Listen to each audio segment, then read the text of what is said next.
welcome to the White House. And happy 4th of July. Michelle and I are honored and proud to have you here on the 4th, and we're humbled to be joined up here by heroes, men and women who went beyond the call of duty in battle, some selflessly risking their lives again and again so that others might live. True to form, they, like all of you, say they were just doing their job. And that's what makes you the best of us. And that's why we simply want to say thank you to each and every one of you for your extraordinary service to our country. We're joined in that sentiment by Vice President Joe Biden, who, as many of you know, is marking Independence Day with troops in Iraq, and Joe Biden, who's spending it with military families in Germany. I should say that there's also one girl in particular who's just thrilled that all of you are here, and that is Malia Obama, because this happens to be her birthday as well.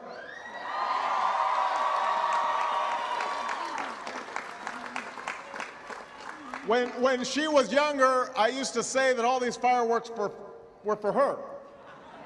I'm not sure she still buys that, but even if this backyard is a little bit unique, our gathering tonight is not so different from gatherings that are taking place all across the country, in parks and fields and backyards all across America.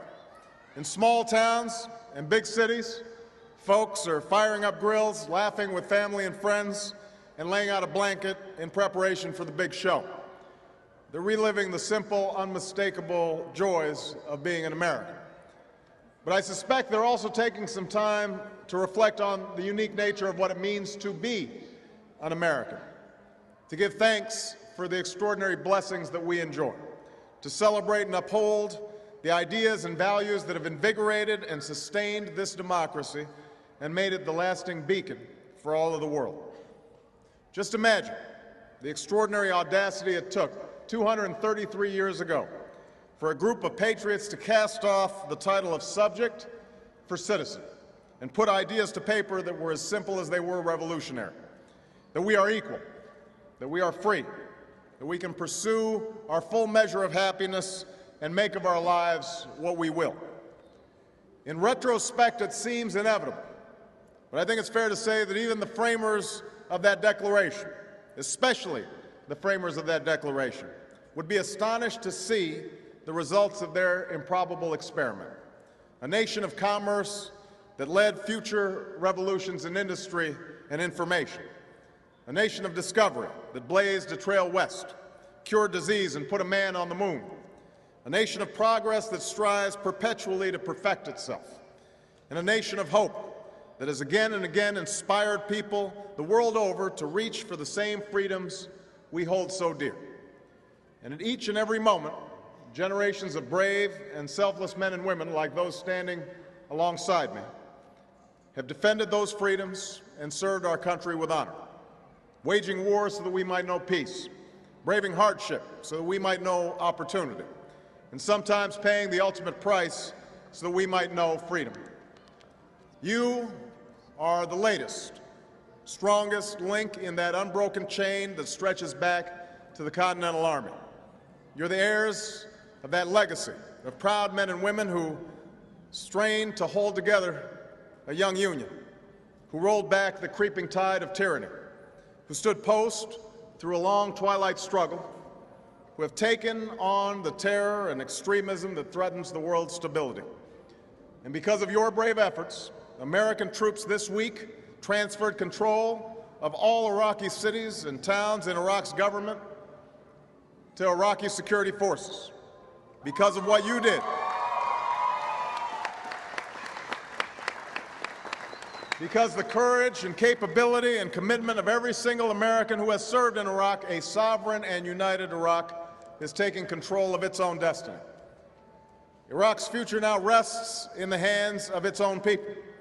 As extraordinary accomplishment as that is, we know that this transition won't be without problems. We know there will be difficult days ahead, and that's why we will remain a strong partner to the Iraqi people on behalf of their security and prosperity. But I want to say this to all of you. You have done everything that has been asked of you. The United States of America is proud of you. I'm proud to be your Commander-in-Chief. And that's why this 4th of July I renew my pledge to each and every one of you, that for as long as I have that immeasurable honor, you will always have the equipment and support you need to get the job done. Your families will always be a priority of Michelle's and mine, and remain on our hearts and on our minds. And when our service members do return home, it will be to an America that always welcomes them home with the care that they were promised. It is, after all, your service, the service of generations of soldiers, sailors, airmen, Marines, and Coast Guardsmen that makes our annual celebration of this day possible. It's your service that proves that our founding ideals remain just as powerful and alive in our 3rd century as a nation as they did on that first 4th of July. And it is your service that guarantees that the United States of America shall forever remain the last best hope on earth. So happy 4th of July, everybody. Right now, the Marine Band is going to pay tribute to your service with a few songs that I think you know.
Happy 4th of July, everybody.